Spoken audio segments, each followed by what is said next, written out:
Hello friends, welcome back to my channel. Today I am going to share with you a very emotional and heart-touching love story. Every story here is filled with the feelings, pain and little hope. So please listen till end, and if you like it, don't forget to like, share and subscribe to my channel. Let's begin with the story. Our friendship slowly grew deeper and we came closer to each other. Now listen to this story from the beginning. My name is Sumitra. I am a widow. I am 29 years old. 7 years ago, I was married to a young man named Raghunath. We lived in a village. Raghunath had 4 acres of farmland. He was very honest and hardworking. He worked in the field all day. He took care of me and loved me with all his heart. I became pregnant. I was 7 months along, but destiny did not allow our happy world to last. During the corona pandemic, Raghunath got infected. Since I was pregnant, they did not allow me near him. He was admitted to the government hospital. My parents couldn't go there, and the doctors also forbade me from visiting him. My heart was always filled with worry. I didn't know what to do. I behaved like a mad person. Raghunath's health worsened day by day. There was no one to stay by his side. The doctors tried their best, but Raghunath never returned from the hospital. He died. We didn't even receive his body. I was shattered. I couldn't stop crying. It felt like life had ended. But for the sake of my unborn child, I had to live. Slowly, 9 months passed, and I gave birth to a beautiful baby girl. She was very sweet. She started growing day by day.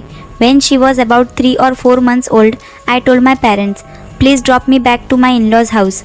They said, "What will you do alone there?" But I replied, "You have done a lot for me. Now I don't want to be a burden on you." Finally, they left me at my in-laws' place. The house was covered in dust.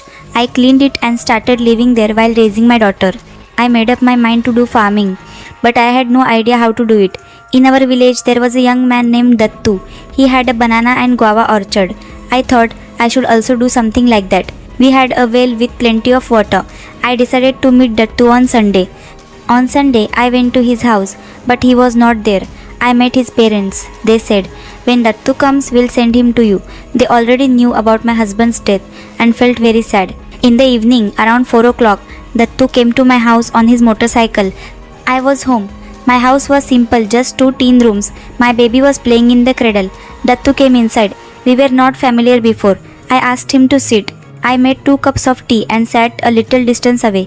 Our conversation began. At first, there was hesitation. But since Dattu and Raghunath had been good friends, he said, "Your husband was a very good man. We were very close." Then he asked, "Why did you call me?" I said, "I want to plant a banana and guava orchard.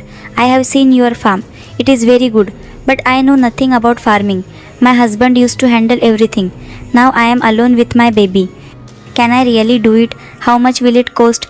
How many plants are needed? How many laborers? Where to get drip irrigation? Can you guide me?" Dattu explained everything in detail. He said, "I will help you." Dattu was young and handsome, just about a year older than me.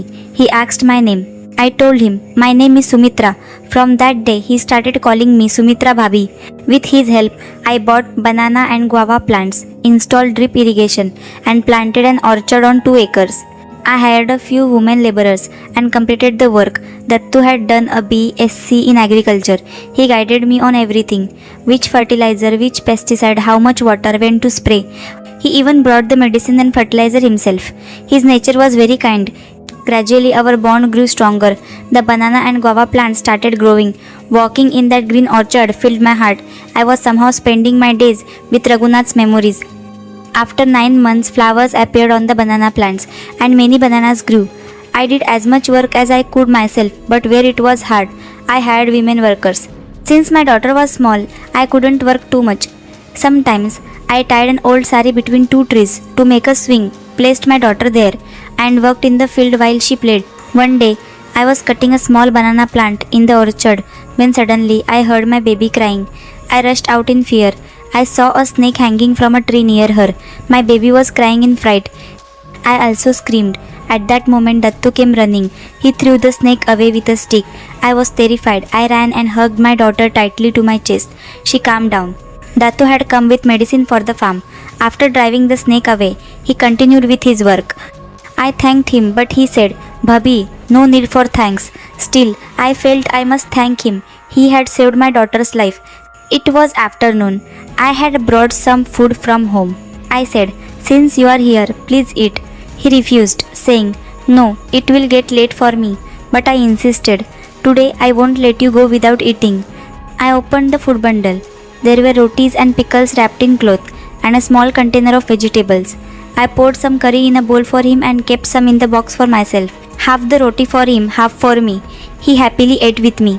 Unknowingly, that meeting turned into love between us. Then one day, Dattu came to my house with his parents. I didn't understand anything. He had already told them that he wanted to marry me. His parents said, "Sumitra, our Dattu likes you. Do you like him?" I didn't know what to say. Tears rolled down my eyes. Dattu had supported me during the toughest time of my life. From planting bananas to selling them, he had stood with me. I said, "You know, I was already married once. I am a widow. Will you accept that?" They replied, "What is there not to accept? A virtuous, beautiful, and wise girl like you is the greatest fortune as a daughter-in-law, and your daughter we will raise her as our own child." Hearing this, my heart overflowed. Within a few days, Dattu and I got married in a simple but emotional ceremony. Now I help him on the farm.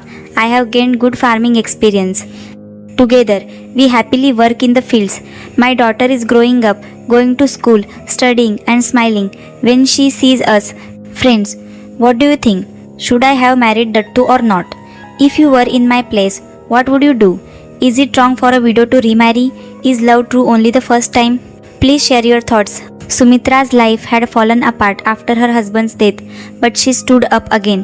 In crisis, she found Dattu's friendship and love blossomed. Ignoring society's opinions, she accepted herself and remarried. What would you have done? Please give your opinion in the comments. Thank you.